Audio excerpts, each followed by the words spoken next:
Bonjour les secondes 7. Alors j'ai pas encore la voix extraordinaire, j'espère que vous allez pouvoir m'entendre.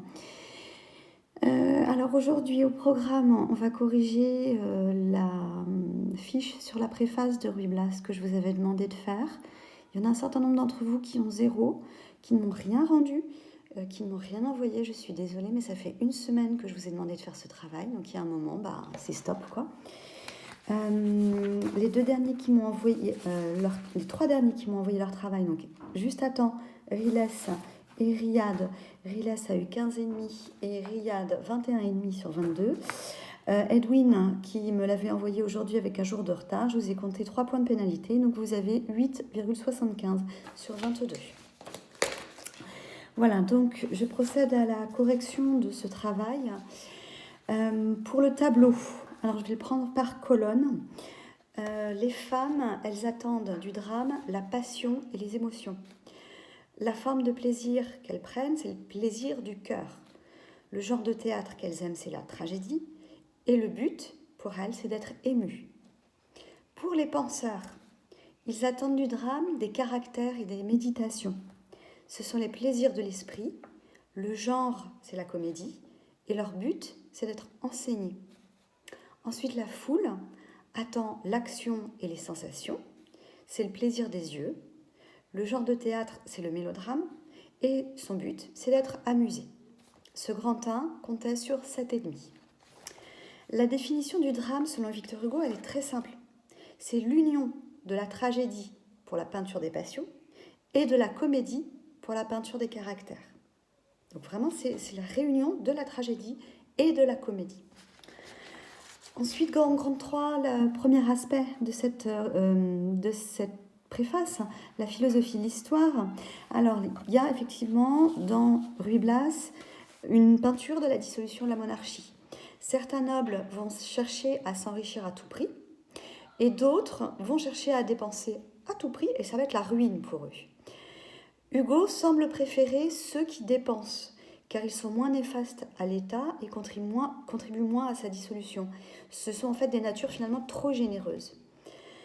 Don Salluste, c'est celui qui veut s'enrichir. Don César, c'est celui qui lui a tout dépensé. Le peuple.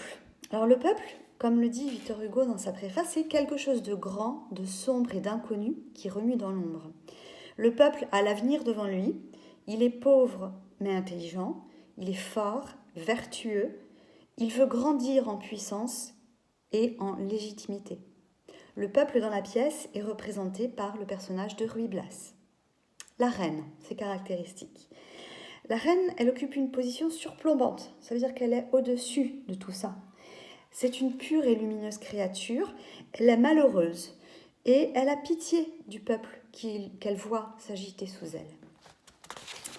Ensuite, le deuxième aspect, celui de la psychologie. Don Salluste est le représentant de l'égoïsme absolu, du souci sans repos. Don César, c'est le désintéressement et l'insouciance.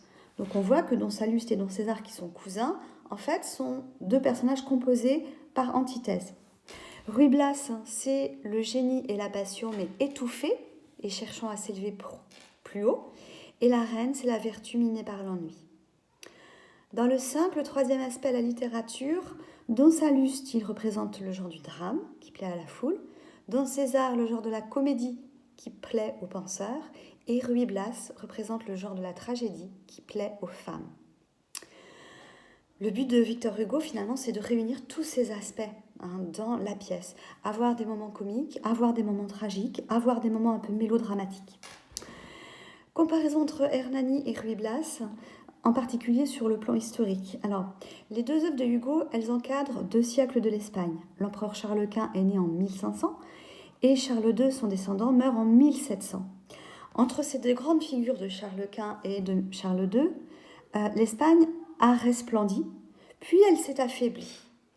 Comme le dit Hugo à la fin de la préface à travers une métaphore, dans Hernani, le soleil de la maison d'Autriche se lève, dans Ruy Blas, il se couche. Autrement dit, autant dans la pièce de 1830, c'est encore l'optimisme qui règne, autant dans celle de 1838, c'est vraiment le pessimisme. Donc voilà pour la correction de ce travail. Je vais vous envoyer également, donc là, ça sera via WhatsApp sur le WhatsApp de la classe, une fiche de mémorisation qui s'appelle le romantisme. Et donc, il faudra la mémoriser pour la rentrée. Vous aurez un contrôle de connaissances dessus. Il faudra aussi réviser ce qui concerne la comédie et la tragédie classique. Vous avez eu aussi des fiches de mémorisation là-dessus. Pareil, je ferai un contrôle groupé sur ces 3 fiches de mémorisation. Alors ensuite, je voudrais poursuivre sur Ruy Blas. Je vous avais fait la lecture de l'acte 1, scène 1. Je voudrais maintenant revenir sur l'acte 1, scène 2, très rapidement, avant de faire un point sur l'acte 1, scène 3. Alors, dans la scène 2, on a vu que,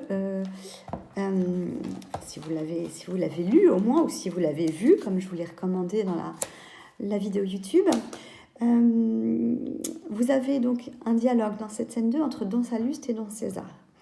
Don Salluste va essayer de manipuler Don César pour qu'il l'aide dans sa vengeance vis-à-vis de la reine. Sauf que Don César, il est prêt à beaucoup de choses pour l'argent, mais il n'est pas prêt à trahir une femme. Il n'est pas prêt à faire du mal à une femme, quelle qu'elle soit et quoi qu'elle ait fait.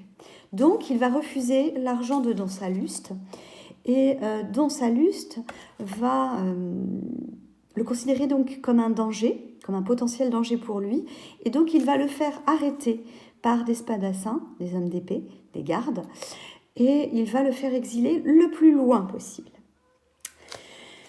Et ensuite, on a cette scène 3 où donc Don César va sortir de chez Don Salluste,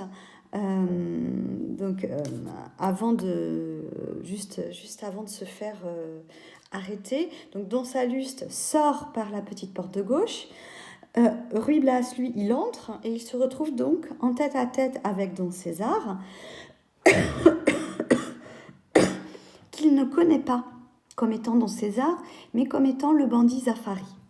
Donc je vous lis cet acte 1, scène 3, et ensuite je vous en fais un petit commentaire composé, comme ce que vous devriez faire le jour de l'écrit du bac.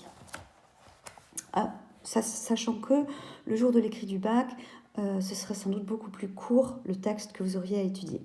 Donc ce qui serait bien, c'est que vous ayez tous le livre sous les yeux, acte 1, scène 3. Sur ma foi, je ne me trompais pas. C'est toi, Ruy Blas. C'est toi, Zafari. Que fais-tu dans ce palais? J'y passe.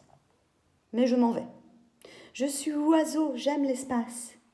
Mais toi, cette livrée, la livrée, je précise que c'est un costume de domestique. Est-ce un déguisement? Non, je suis déguisée quand je suis autrement. Que dis-tu? Donne-moi ta main que je la serre, comme en cet heureux temps de joie et de misère, où je vivais sans gîte, où le jour j'avais faim, où j'avais froid la nuit, où j'étais libre, enfin. Quand tu me connaissais, j'étais un homme encore. Tous deux nés dans le peuple, hélas, c'était l'aurore. Nous nous ressemblions au point qu'on nous prenait pour frères.